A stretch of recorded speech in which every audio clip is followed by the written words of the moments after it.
ವೈದ್ಯರಾಗಬೇಕು, ಬಿಳಿ ಕೋಟು ತೊಟ್ಟು ಸೇವೆ ಸಲ್ಲಿಸಬೇಕು. ಹೀಗೆ ಈ ಕನಸು ಸಾವಿರಾರು ವಿದ್ಯಾರ್ಥಿಗಳದ್ದು. ಬಡವರು, ಮಧ್ಯಮ ವರ್ಗದವರು ನೀವಾಗಿದ್ರೆ ಆ ಕನಸನ್ನು ನನಸಾಗಿಸಲು ಇರುವ ಒಂದೇ ಮಾರ್ಗ ನೀಟ್ ಪರೀಕ್ಷೆ. ದೇಶದ ಅತ್ಯಂತ ಕಠಿಣ ಸ್ಪರ್ಧಾತ್ಮಕ ಪರೀಕ್ಷೆ ನೀಟ್ನಲ್ಲಿ ಉತ್ತಮ ರ್ಯಾಂಕ್ ಗಳಿಸುವುದು ಸುಲಭದ ಮಾತಲ್ಲ. ಸಾವಿರಾರು ಗಂಟೆಗಳ ಓದು ಮತ್ತು ಅಚಲ ಆತ್ಮವಿಶ್ವಾಸದ ಫಲವೇ ಒಂದು ಉತ್ತಮ ರ್ಯಾಂಕ್. ಈ ಬಾರಿ ನೀಟ್ ಫಲಿತಾಂಶದಲ್ಲಿ ಮಂಗಳೂರಿನ ಎನಪೋಯದಲ್ಲಿ ನೀಟ್ ತರಬೇತಿ ಪಡೆದ ವಿದ್ಯಾರ್ಥಿಗಳು ಗಮನಾರ್ಹ ಸಾಧನೆ ಮಾಡಿದ್ದಾರೆ.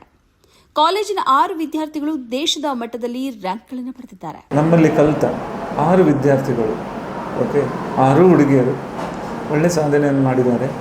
ನೀಟಲ್ಲಿ ಆಯಿಷಾ ಅವಳು 615 ಅಂಕಗಳನ್ನು ತೆಗೆದು ಟಾಪ್ ಆಗಿದ್ದಾಳೆ.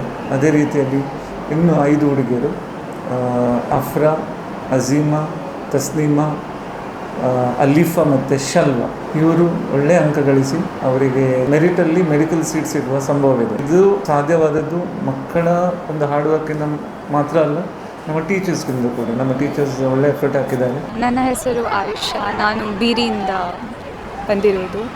ನಾನು ಇಲ್ಲಿಂದ ಫಸ್ಟ್ PU, ಸೆಕೆಂಡ್ PU ಮತ್ತು ನೀಟ್ ಕೋಚಿಂಗ್ ತೆಗೆದಿದ್ದೆ. ಮತ್ತು ನನಗೆ 6140 ನೀಟಲ್ಲಿ ರ್ಯಾಂಕ್ ಬಂತು. ನನ್ನ ಹೆಸರು ಅಫ್ರಾ ಬಾನು, ನನ್ನ ಮನೆ ಉಪ್ಪಿನಂಗಡಿಯಿಂದ ನಾನು ಬಂದಿರೋದು. ನಾನು ಎನಪುರದಲ್ಲಿ ನೀಟ್ ಕೋಚಿಂಗ್ ತೆಗೆದಿದ್ದೆ, PUC ಇಲ್ಲೂ ಮಾಡಿದ್ದೆ. ಇವರು ತುಂಬ ಒಳ್ಳೆ ಸಪೋರ್ಟ್ ಮಾಡ್ತಿದ್ರು, ಟೀಚರ್ಸ್ ಒಳ್ಳೆ ತುಂಬ ಇದ್ದಿದ್ರು. ಅದರಿಂದಾಗಿ ನನಗೆ ನೀಟಲ್ಲಿ 98% ಸಿಕ್ಕಿತ್ತು. ಕೊಡಾಜೆ ಮಾನಿ. ಎನಪುರದಲ್ಲಿ ಎಲ್ಲ ಟೀಚರ್ಸ್ ತುಂಬ ಸಪೋರ್ಟಿವ್ ಇದ್ದರು, ಎಲ್ಲ ಚೆಂದ ಕಲಿಸ್ತಾ ಇದ್ದರು. My name is Fatima Tasneema. ಈ ಕಾಲೇಜಲ್ಲಿ ನೀಟಿಗಾಗಿ ಒನ್ ಇಯರ್ ಡ್ರಾಪ್ ತಗೊಂಡಿದ್ದವಳು. ನಾನು ಈ ಕಾಲೇಜಿಗೆ ಹೇಗೆ ಬಂದದ್ದು ಅಂತ ಕೇಳಿದರೆ, ನಾನು ಕ್ರ್ಯಾಶ್ ಕೋರ್ಸಿಗೆ ಇಲ್ಲಿ 1 ಮಂತ್ ಕ್ರ್ಯಾಶ್ ಕೋರ್ಸ್ ಇತ್ತು. ಅದಕ್ಕೆ ನಾನು ಬಂದಾಗ ಇಲ್ಲಿದ್ದು ಫ್ಯಾಕಲ್ಟೀಸ್ ಆಗಲಿ, ಟೀಚಿಂಗ್ ಎಲ್ಲವೂ ನೋಡಿ ಓಕೆ, ಇನ್ನು 1 ಇಯರ್ ಡ್ರಾಪ್ ಮಾಡೋದಾದರೆ ನನಗೆ ಇಲ್ಲಿ ಮಾಡ್ಬೋದು ಅಂತ ಅನಿಸಿ ನೆಕ್ಸ್ಟ್ ನಾನು 1 ಇಯರ್ ಇಲ್ಲಿ ಮಾಡಿದೆ. ನಾನು ಒಬ್ವಿಯಸ್ಲಿ ಎಲ್ಲ ಈಚ್ ಆ್ಯಂಡ್ ಎವ್ರಿ ಡೇ ಎಲ್ಲ ಕನ್ಸಿಸ್ಟೆಂಟಾಗಿ ಅವರು ಎಲ್ಲ ಪ್ರೊವೈಡ್ ಮಾಡಿದ್ದಾರೆ. ಮೆಟೀರಿಯಲ್ಸ್ ಆಗಲಿ, ಹಾಗೆ ಮತ್ತು ಸ್ಟಡಿ ಹಾರ್ಸ್ ಆಗಲಿ. ಈವನ್ ನಾನು ಹಾಸ್ಟೆಲರ್ ಆಗಿದೆ. That's the main thing. Because up and down ಆಗಿ ಅದು ಈ ನೀಟ್ ರಿಪೀಟ್ ಮಾಡೋದಂದರೆ ಅಪ್ ಆ್ಯಂಡ್ ಡೌನ್ ಮಾಡಿ ಅದಾಗುವ ವಿಷಯ ಅಲ್ಲ. ಇದು ಹಾಸ್ಟೆಲಾಗಿ ಅದು ಸಹ ಅಲ್ಲಿ ಕೂಡ ಸ್ಟಡಿ ಹಾರ್ಸ್ ಕೂಡ ಪ್ರಾಪರಾಗಿತ್ತು. ಅಲ್ಲಿ ಸ್ಟಡಿ ಹಾರ್ಸ್ ನಮ್ಮದೇ. ಆ ಕನ್ಸಿಸ್ಟೆನ್ಸಿ ಎಲ್ಲ ಕನ್ಸಿಸ್ಟೆಂಟಾಗಿ ಕಲಿತು ಈಗ ಎಷ್ಟು 96.89% ತೆಗೆದಿದ್ದೇನೆ. ಹಾಯ್, ನಾನು ಆಯಿಷಾ ಅಲಿಫಾ, ಎನಪುರ PU ಕಾಲೇಜಿಂದ ಮಾತಾಡ್ತಾ ಇರೋದು. ನಾನು ಬಜ್ಪೆಯಿಂದ ಬರುವುದು. ನನಗೆ ಮ್ಯಾನೇಜ್ಮೆಂಟ್, ಎನಪುರ PU ಕಾಲೇಜಿನ ಮ್ಯಾನೇಜ್ಮೆಂಟ್ ಟೀಚರ್ಸ್ ತುಂಬ ಸಪೋರ್ಟ್ ಮಾಡಿದರು. ಈವನ್ ಪೇರೆಂಟ್ಸ್ ಕೂಡ ತುಂಬ ಸಪೋರ್ಟ್ ಮಾಡಿದರು. ವಾತಾವರಣ ಎಲ್ಲ ತುಂಬ ಚೆನ್ನಾಗಿತ್ತು, ಏನು ಡಿಸ್ಟರ್ಬ್ ಅಂತ ಏನು ಆಗಿರಲಿಲ್ಲ. ನನಗೆ 66,000 ರ್ಯಾಂಕ್ ಬಂದಿದೆ, 520 ಮಾರ್ಕ್ಸ್ ಬಂದಿದೆ. ಶಲ್ವಾ, ನಾನು ಎನಪುರ PU ಕಾಲೇಜಿನ ಸ್ಟೂಡೆಂಟ್. ನನ್ನ ಊರು ಬಜ್ಪೆ. ನಾನು ಇದು ಫಸ್ಟ್ ಅಟೆಂಪ್ಟಲ್ಲಿ ನೀಟ್ ಕ್ರ್ಯಾಕ್ ಮಾಡಲಿಕ್ಕೆ ಕಾರಣ ಎನಪುರ PU ಕಾಲೇಜ್. ಟೀಚರ್ಸ್ ಅವರು ಒಳ್ಳೆ ಮೋಟಿವೇಶನ್ ಕೊಡ್ತಾರೆ, ಒಳ್ಳೆ ಕೋಚಿಂಗ್ ಉಂಟು ಎನಪುರ PU ಕಾಲೇಜಲ್ಲಿ. ಒಂದು ರ್ಯಾಂಕ್ ಹಿಂದೆ ಕೇವಲ ಒಬ್ಬ ವಿದ್ಯಾರ್ಥಿಯ ಶ್ರಮ ಮಾತ್ರ ಇರೋದಿಲ್ಲ. ಪೋಷಕರ ತ್ಯಾಗ ಇರ್ತದೆ, ಸರಿಯಾದ ಮಾರ್ಗ ತೋರಿಸುವ ಶಿಕ್ಷಕರ ಸಮರ್ಪಣೆ ಇರ್ತದೆ. ಪ್ರತಿಯೊಂದು ಪರೀಕ್ಷೆಯ ಫಲಿತಾಂಶವನ್ನು ವಿಶ್ಲೇಷಿಸಿ ಪ್ರತಿಯೊಂದು ತಪ್ಪನ್ನು ಸರಿಪಡಿಸಿ ವಿದ್ಯಾರ್ಥಿಯ ಆತ್ಮವಿಶ್ವಾಸವನ್ನು ಹೆಚ್ಚಿಸುವ ಶಿಕ್ಷಣ ಸಂಸ್ಥೆಯ ಪರಿಶ್ರಮವೂ ಅಷ್ಟೇ ದೊಡ್ಡದು. ಇಂಟಗ್ರೇಟೆಡ್ ಬ್ಯಾಚಲ್ಲಿ ನೀಟ್ ಮತ್ತು JEE ಮಕ್ಕಳಿಗೆ ನಾವು ನಮ್ಮ ರೆಗ್ಯುಲರ್ ಸಿಲೆಬಸ್ ಒಟ್ಟಿಗೆ ಕೋಚಿಂಗ್ ಕೊಡ್ತೇವೆ. ಮತ್ತು ಪ್ರತಿ ಎವ್ರಿ ಸೆಕೆಂಡ್ ಸಂಡೇ ಮಕ್ಕಳಿಗೆ ನಾವು ಒಂದು ಕಾಂಪಿಟೇಟಿವ್ ಎಕ್ಸಾಮಿನೇಷನನ್ನು ಮಾಡ್ತೇವೆ. ಕ್ಲಾಸಲ್ಲಿ ಹೇಗೂ ಮಾಡ್ತೇವೆ, ಅದರೊಟ್ಟಿಗೆ ಒಂದು ಕಾಂಪಿಟೇಟಿವ್ ಎಕ್ಸಾಮ್, ಒಂದು 200-300 ಮಕ್ಕಳನ್ನು ಒಟ್ಟಿಗೆ ಸೇರಿಸಿ ಸಂಡೇ ನಾವು ಎಕ್ಸಾಮ್ಸನ್ನು ಕಂಡಕ್ಟ್ ಮಾಡ್ತೇವೆ. ಅದರ ರಿಸಲ್ಟನ್ನು ಇಮಿಡಿಯೇಟ್ಲಿ ನಾವು ಅವರಿಗೆ ಕೊಡ್ತೇವೆ, ಇಮಿಡಿಯೇಟ್ಲಿ ನೆಕ್ಸ್ಟ್ ಡೇ. ಆಗ ಹೇಗೆ ಅವರು ಪ್ರೋಗ್ರೆಸ್ ಆಗ್ತಾರೆ ಅಂತ ಅವರಿಗೆ ಗೊತ್ತಾಗ್ತದೆ. ಈಗ ಇಲ್ಲಿ ಇಂಪಾರ್ಟೆಂಟ್ ಏನಂದರೆ ಮಕ್ಕಳು ಕಲಿಯೋದು, ಮಕ್ಕಳು ಕಲಿತು ಅವರು ಒಳ್ಳೆ ಸಾಧನೆ ಮಾಡೋದು, ಅದೇ ನಮ್ಮದೊಂದು ಉದ್ದೇಶ. ಮತ್ತು ಇಲ್ಲಿ ತುಂಬ ಸಪೋರ್ಟಿವ್ ಕೂಡ ಇದ್ದರು ಟೀಚರ್ಸ್ ಎಲ್ಲ. ಆದ್ದರಿಂದ ನಾವು ಇಲ್ಲಿಗೆ ಸೇರಿಸಿದ್ದು, ಅಂದರೆ ಇಲ್ಲಿ ತುಂಬ ಫೆಸಿಲಿಟಿ ಉಂಟು ಮಕ್ಕಳಿಗೆ ಕಲೀಲಿಕ್ಕೆ ಅಂತೇಳಿ ಇಲ್ಲಿಗೆ ಸೇರಿಸಿದ್ದು. ಮಕ್ಕಳಿಗೋಸ್ಕರ ತುಂಬ ಪ್ರಯತ್ನ ಪಡ್ತಿದ್ರು ಇಲ್ಲಿ ಟೀಚರ್ಸ್. ಅಂದರೆ ಎಲ್ಲರೂ ಹೇಳಿದ್ರು ಒಳ್ಳೆ ವಿದ್ಯಾಸಂಸ್ಥೆ, ಆದ್ದರಿಂದ ಎನಪುರಕ್ಕೆ ಸೇರಿಸಿ ಅಂತೇಳಿ. ಮ್ಯಾಂಗ್ಳೂರು ಸಿಟಿ ನೋಡಿದ್ದು ನಾವು ಭಾಳ ರೇರಾಗಿ, ಮತ್ತು ಇಲ್ಲಿ ಒಂದು ಆಪರ್ಚುನಿಟಿ ಸಿಗುತ್ತೆ ಅಂತ ಹೇಳುವಾಗ ನಾವು ಜಾಯಿನ್ ಮಾಡಿದ್ದೇವೆ. ಇವಾಗ ನೋಡುವಾಗ ನಮ್ಮ ಪುತ್ತೂರು ತಾಲೂಕಲ್ಲೆಲ್ಲ ಇದ್ದರೆ ಈ ಸ್ಥಿತಿಗೆ ಇದಕ್ಕೆ ಬರ್ತಿರಲಿಲ್ಲ. ಅದಲ್ಲದೆ ಕ್ವಾಲಿಟಿ ಎಜುಕೇಷನ್ ಅದಕ್ಕೋಸ್ಕರ ನಾವು ಎನಪೋಯವನ್ನು ಸೆಲೆಕ್ಟ್ ಮಾಡಿದ್ದೇವೆ. ಏನಪ್ಪ ಅವಳೇ ಹೇಳಿದ್ದು ನಾನು ಅಲ್ಲಿ ಹೋಗ್ತೇನೆ ಅಂತ ಹೇಳಿ, ಅದಕ್ಕಾಗಿ ನಾನು ಇಲ್ಲಿ ಮತ್ತೆ ಅಲ್ಲಿ ಕಾಲೇಜಿಂದ ಕೂಡ ಹೇಳಿದ್ದರು ಅವರು, ಅಲ್ಲಿ ನಿಮ್ಮ ಈ ಮರ್ಕದಿಂದ ಅವರು ಕೂಡ ಹೇಳಿದ್ದು ಇಲ್ಲಿ ಒಳ್ಳೆಯದು ಅಂತ ಹೇಳಿ. ಟೀಚರ್ಸ್ ಎಲ್ಲ ತುಂಬಾ ಸಪೋರ್ಟಿವ್ ಇದ್ದಾರೆ, ನಿಮ್ಮನ್ನು ನಮ್ಮ ಮಕ್ಕಳಂತೆ ನೋಡ್ತಾರೆ. ತುಂಬಾ ಏನು ಪ್ರೆಷರ್ ಏನು ಅಷ್ಟು ಆಗ್ತಾರೆ, ಒಂದು ನಾರ್ಮಲ್.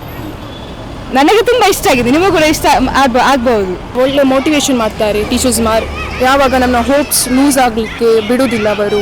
ವಿದ್ಯಾರ್ಥಿಗಳ ಪ್ರತಿಭೆಯನ್ನು ಗುರುತಿಸಿ ಸರಿಯಾದ ಮಾರ್ಗದರ್ಶನ ನೀಡಿ ಸ್ಪರ್ಧಾತ್ಮಕ ಪರೀಕ್ಷೆಗಳಿಗೆ ಸಮರ್ಪಕ ತರಬೇತಿ ನೀಡಿದ ಎನಪೋಯ ಪಿಯು ಕಾಲೇಜಿನ ಶಿಕ್ಷಕರು ಮತ್ತು ಆಡಳಿತ ಮಂಡಳಿಯ ಪಾತ್ರ ಈ ಯಶಸ್ಸಿನಲ್ಲಿ ಪ್ರಮುಖವಾಗಿದೆ. ಇಲ್ಲಿ ರ್ಯಾಂಕ್ ಪಡೆದವರೆಲ್ಲರೂ ಎನಪೋಯ ಸಂಸ್ಥೆಯವರಿಂದ ಮೊದಲೇ ಗುರುತಿಸಲ್ಪಟ್ಟ ಮತ್ತು ಉಚಿತ ತರಬೇತಿ ಪಡೆದವರಾಗಿದ್ದಾರೆ. ಈಗ ನೋಡಿ, ಎನಪೋಯ ಪಿಯು ಕಾಲೇಜಿಗೆ ಸೇರುವ ಮಕ್ಕಳು ಅವರು ಯಾರು ನೋಡಿ, ಅವರು ಫ್ರೀ ಎಜುಕೇಷನ್ ಅಂತ ನಾವು ಕೊಡ್ತೇವೆ. ಅವರೇ ಒಳ್ಳೆ ಸಾಧನೆ ಮಾಡಿದ್ದಾರೆ. ಅದು ನಮಗದು ತುಂಬ ಖುಷಿಯ ವಿಚಾರ. ಯಾಕೆಂದರೆ ಮಕ್ಕಳಿಗೆ ನಾವೊಂದು ಅವರಿಗೊಂದು ಪ್ಲ್ಯಾಟ್ಫಾರ್ಮನ್ನು ಕೊಟ್ಟಿದ್ದೇವೆ ಇಲ್ಲಿ ಕಲಿಯಲಿಕ್ಕೆ, ಅವರ ವಿದ್ಯಾಭ್ಯಾಸ ಮಾಡಲಿಕ್ಕೆ, ಮತ್ತು ಮಕ್ಕಳು ಕೂಡ ನಮಗೆ ಒಳ್ಳೆ ಸ್ಪಂದಿಸಿದ್ದಾರೆ. ಯಾಕೆ PUCಗೆ ಎನಪೋಯನ ಆಯ್ಕೆ ಮಾಡ್ಕೊಂಡಿದ್ದೀವಿ ನೀವು? ನನಗೆ ಮೆರಿಟ್ ಸೀಟ್ ಸಿಕ್ಕಿತ್ತು, ಅದು ಒಳ್ಳೆ ವಿದ್ಯಾಸಂಸ್ಥೆ. ಕಸಿನ್ಸ್ನ ಮಕ್ಕಳು ಅವ್ರು ಸ್ವಲ್ಪ ಫೈನಾನ್ಷಿಯಲ್ ಒಳ್ಳೆ ಬ್ಯಾಕ್ಗ್ರೌಂಡ್ ಇಲ್ಲ, ಅವರೆಲ್ಲ ಇಲ್ಲಿಗೆ ಬರ್ತಾಯಿದ್ರು. ಅವರು ಒಳ್ಳೆ ಇವಾಗ ಪೊಸಿಷನಲ್ಲಿ ಇದ್ದಾರೆ. ಆವಾಗ ನಾವು ಕನಸು ಕಾಣ್ತಾ ಇದ್ದದ್ದು ಇವಾಗ ಅದು ನನಸಾಗಿದೆ ಅಷ್ಟೇ. ಅಲ್ಲಿ ಇವರ ಕನ್ಸ್ಟಿಟ್ಯೂಷನ್ ಇದರಲ್ಲಿ ನಮಗೆ ಸಿಕ್ತು. ನಾನು ಎನಪೋಯಕ್ಕೆ ಬರಲಿಕ್ಕೆ ಮೇನ್ ರೀಸನ್ ಅವರು ನನಗೆ ಮೆರಿಟ್ ಸೀಟ್ ಕೊಟ್ಟಿದ್ದರು, ಮತ್ತು ಇದು ಸೀನಿಯರ್ಸ್ ಸಜೆಸ್ಟ್ ಮಾಡಿದರು, ಲೈಕ್ ಎನಪೋಯದಲ್ಲಿ ಒಳ್ಳೆಯ ಕೋಚಿಂಗ್ ಇರ್ತದೆ, ಅವರ ಟೀಚರ್ಸ್ ಒಳ್ಳೆಯದು ಉಂಟು ಅಂತ, ಸ್ಟೂಡೆಂಟ್ ಕಲೀಲಿಕ್ಕೆ ಬೆಸ್ಟ್ ಎನ್ವೈರ್ಮೆಂಟ್ ಹೇಳ್ಬೋದು. ಎಷ್ಟು ಕೊಟ್ಟಿದ್ದಾರೆ ನಿಮಗೆ? ನಮಗೆ ಫ್ರೀಯಾಗಿ ಕೊಟ್ಟಿದ್ದಾರೆ, ಎಲ್ಲ ಫ್ರೀಯಾಗಿ ಕೊಟ್ಟಿದ್ದಾರೆ. ಏನಿಲ್ಲ, ಯೂನಿಫಾರ್ಮ್ ಹಣ ಏನೋ ತಗೊಂಡಿದ್ದಾರೆ, ಬೇರೆಲ್ಲ ಫ್ರೀಯಾಗಿ. ನಾನು ಸ್ಕೂಲ್ ಟಾಪರ್ ಆಗಿದ್ದೆ ಫಸ್ಟ್, ಅದರ ಬೇಸಸಲ್ಲಿ ಫ್ರೀ ಸೀಟ್ ಕೊಟ್ಟದು. ಮತ್ತು ಇಲ್ಲಿ ಸೆಕೆಂಡ್ PU ಅಲ್ಲಿ ಒಳ್ಳೆ ಇದಿತ್ತು, ಆಲ್ಮೋಸ್ಟ್ ಒಳ್ಳೆ ರ್ಯಾಂಕ್ ಇತ್ತು, ಆಗ ಇಲ್ಲಿ ಇದು ಸಿಗ್ತದೆ ಅಂತ ಗೊತ್ತಿತ್ತು. ಇವಾಗ ಇವಳ ಸಿಸ್ಟ್ರಿಗೆ ಎನಪೋಯದಲ್ಲಿ ಒಂದು ಫ್ರೀ ಸೀಟ್ ಕೂಡ ಸಿಕ್ಕಿತ್ತು ನನಗೆ. ಅದಕ್ಕೆ ಇವರ ಇದರಲ್ಲಿ NLTಯಲ್ಲಿ ಫ್ರೀಯಾಗಿ ಕೊಟ್ಟಿದ್ದಾರೆ. ಇವಾಗ ನಾನು ಅಡ್ಮಿಷನ್ ಮಾಡಿ ಬಂದದ್ದು. ನಾನು NLTಗೋಸ್ಕರ ಎನಪೋಯಕ್ಕೆ ಬಂದದ್ದು, ಬಿಕಾಸ್ ನನಗೆ ಇಲ್ಲಿ ಫ್ರೀ ಸೀಟ್ ಸಿಗ್ತದೆ ಅಂತ, ಒಳ್ಳೆ ಎಜುಕೇಷನ್ ಸಹ ಉಂಟು, ಫ್ರೀ ಸೀಟಲ್ಲಿ ಮಾಡಿ ಎಜುಕೇಷನ್ ಕೊಡ್ತಾರೆ ಅಂತ ಹೇಳಿದ್ದಕ್ಕೆ ಈಚೆ ಬಂದದ್ದು. ಹಾಸ್ಟೆಲಲ್ಲಿ ಇಟ್ಟಾಗ ಮಕ್ಕಳದ್ದು ಏನು ತೊಂದರೆ ಇಲ್ಲ, ಒಳ್ಳೆ ಖುಷಿ ಉಂಟು, ಏನು ತೊಂದರೆ ಇಲ್ಲ. ನಾನು ಏನೂ ಚಿಂತಿಸಿಲ್ಲ ಅವಳನ್ನು. ಕನಸು ಕಾಣುವುದು ಎಲ್ಲರಿಗೂ ಸಾಧ್ಯ, ಆದರೆ ಆ ಕನಸಿಗಾಗಿ ನಿರಂತರವಾಗಿ ಶ್ರಮಿಸುವವರು ಮಾತ್ರ ಯಶಸ್ಸಿನ ಶಿಖರವನ್ನು ತಲುಪುತ್ತಾರೆ. ನೀಟ್ನಲ್ಲಿ ಅತ್ಯುತ್ತಮ ಸಾಧನೆ ಮಾಡಿದ ಈ 6 ವಿದ್ಯಾರ್ಥಿಗಳ ಪಯಣ ವೈದ್ಯರಾಗುವ ಕನಸು ಕಾಣುತ್ತಿರುವ ಸಾವಿರಾರು ವಿದ್ಯಾರ್ಥಿಗಳಿಗೆ ಖಂಡಿತವಾಗಿಯೂ ಪ್ರೇರಣೆಯಾಗಲಿದೆ. ಮಕ್ಕಳು ಹಾರ್ಡ್ ವರ್ಕ್ ಮಾಡಿದರೆ ಮಾತ್ರ ಏನಾದರೂ ಸಾಧಿಸಲಿಕ್ಕೆ ಸಾಧ್ಯ ಇದೆ. ಇಲ್ಲಾಂದರೆ ಒಂದು ರಿಲ್ಯಾಕ್ಸ್ ಮೂಡಲ್ಲಿ ಇರ್ತಾರೆ ಮಕ್ಕಳು. ಇದು ಕಾಂಪಿಟೇಟಿವ್, ಈಗ ನೀಟ್ ಎಕ್ಸಾಮ್ ಅಂತ ಹೇಳೋದು, ಕಳೆದ ವರ್ಷ ಒಂದು 25 ಲಕ್ಷದಷ್ಟು ಮಕ್ಕಳು ನೀಟ್ ಎಕ್ಸಾಮನ್ನು ಬರೆದಿದ್ದಾರೆ. ಅದರಲ್ಲಿ ನಿಮಗೆ ಸೀಟ್ ಇರೋದು 1-1.5 ಲಕ್ಷ. ಅಂದರೆ ಅಷ್ಟು ಕಾಂಪಿಟೇಷನ್ ಇದೆ. ಅಷ್ಟು ಕಾಂಪಿಟೇಷನ್ ಇರುವಾಗ ಮಕ್ಕಳು ಅದೇ ರೀತಿಯಲ್ಲಿ ಪ್ರಿಪೇರ್ ಆಗಬೇಕಾಗುತ್ತೆ. ಸೊ ಅದನ್ನು ನಾವು ಸ್ಟ್ರೆಸ್ ಥರ ತಗೊಂಡ್ರೆ ಏನು ಸಾಧಿಸಲಿಕ್ಕೆ ಸಾಧ್ಯ ಇಲ್ಲ. ಓಕೆ, ಸೊ ನಾವು ಮಕ್ಕಳಿಗೆ ಏನು ಮಾಡ್ತೇವೆ ಅಂದರೆ, ಸ್ಟ್ರೆಸ್ ಆಗುವಾಗ ನಮ್ಮಲ್ಲಿ ಕೌನ್ಸಿಲರ್ಸ್ ಇದ್ದಾರೆ, ನಾವು ಮಾತಾಡ್ತೇವೆ, ನಮ್ಮಲ್ಲಿ ಕೌನ್ಸಿಲರ್ಸ್ ಇದ್ದಾರೆ, 2 ಲೇಡಿ ಕೌನ್ಸಿಲರ್ಸ್ ಇದ್ದಾರೆ, ಅವರನ್ನು ಕರೆದು ಅವರೊಟ್ಟಿಗೆ ಅವರನ್ನು ಮಾತಾಡಿಸ್ತೇವೆ ಏನಾದರೂ, ಮತ್ತು ಅದರಿಂದ ಅವರು ಹೊರಗೆ ಬರ್ತಾರೆ. ನೀಟಿಗಾಗಿ ಎಷ್ಟು ಸಮಯ ಕೊಡ್ತಾ ಇದ್ದೀವಿ? PUC ಜೊತೆಯಲ್ಲಿ ನಿಮ್ಮ ನೀಟ್ ಸ್ಟಾರ್ಟ್ ಆಗಿತ್ತು ಹೇಗೆ? ಹೌದು, ಸ್ಟಾರ್ಟ್ ಆಗಿತ್ತು. ಮತ್ತು PUC ನಂತರ ನಾನು ನೀಟ್ ಕೋಚಿಂಗಿಗೆ ಸೇರಿದ್ದೆ. ಶಾಲೆ ಮತ್ತು ಮನೆಯಲ್ಲಿ 11 to 12 hours ತೆಗಿಬೋದಂತೇಳಿ ನಿರೀಕ್ಷೆ ಇತ್ತು, ಮಾರ್ಕ್ ಒಳ್ಳೆ ತೆಗಿಬೋಳು ಅಂತೇಳಿ. ದೇವರ ದಯದಿಂದ ಮಾರ್ಕಾಗೆ ಬಂದಿದ್ದೆ, ಒಳ್ಳೆಯದು. ಅವಳು ತುಂಬ ಪ್ರಯತ್ನ ಪಡ್ತಾ ಇದ್ಲು ಮನೆಯಲ್ಲಿ, ಕಾಲೇಜಲ್ಲಿ ಕೂಡ. ಡೈಲಿ 5 to 6 hours ಬೇಕು, ಅದು ಕೊಡಲೇಬೇಕು, ಅದು ಕೊಡ್ತಾಯಿತ್ತು. ಮತ್ತು ಇಲ್ಲಿ ಎಲ್ಲ ಸಂಡೇ ಕ್ಲಾಸ್, ಮಾಕ್ ಟೆಸ್ಟ್ ಎಲ್ಲ ಇತ್ತು. So it was good. MBBSಗೆ ಏಮ್ ಮಾಡಿ ಬಂದದ್ದು ಇಲ್ಲಿಗೆ. 10th ಅಲ್ಲಿ ರ್ಯಾಂಕ್ ಸ್ಟೂಡೆಂಟ್, ಮತ್ತು PU ಅಲ್ಲಿ ಒಳ್ಳೆ ಇದ್ಲು.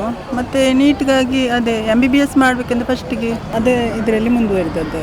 ಒಳ್ಳೆ ಹುಷಾರಿದ್ದಲ್ಲ, ಕಲೀಲಿಕ್ಕೆಲ್ಲ ಹುಷಾರಿದ್ದಲ್ಲ, ಮಕ್ಕಳಿಗೆ ತುಂಬ ಆಸೆ ಅದು ಕಲಿಬೇಕಂತ, MBBS ಮಾಡಬೇಕಂತ. Daily minimum 5 to 6 hours is compulsory. That daily consistent ಅದು ನಾನು ಕಲಿತಾ ಇದ್ದೆ. ಮತ್ತು ಎಕ್ಸ್ಟ್ರಾ ಹಾರ್ಸ್ ನನಗೆ ಕಾಲೇಜಲ್ಲಿ ಸಿಗ್ತಿತ್ತು. ನಾನು 13 hours ಎಲ್ಲ ಕೊಡ್ತಾ ಇದ್ದೆ, ಅಂದರೆ 8 hours ಕಾಲೇಜಲ್ಲಿ, ಮತ್ತು ಬಾಕಿದ್ದ ಸಮಯ ಮನೆಯಲ್ಲಿ ಸ್ಟಡಿ ಮಾಡ್ತಾ ಇದ್ದೆ. ಮೊಬೈಲಿಗೆ 1/2 hour ಅಷ್ಟು. ತುಂಬ ನೋಡ್ತಾ ಇರಲಿಲ್ಲ, ಅಷ್ಟೇ ಹಾಫ್ ಆನ್ ಅವರ್.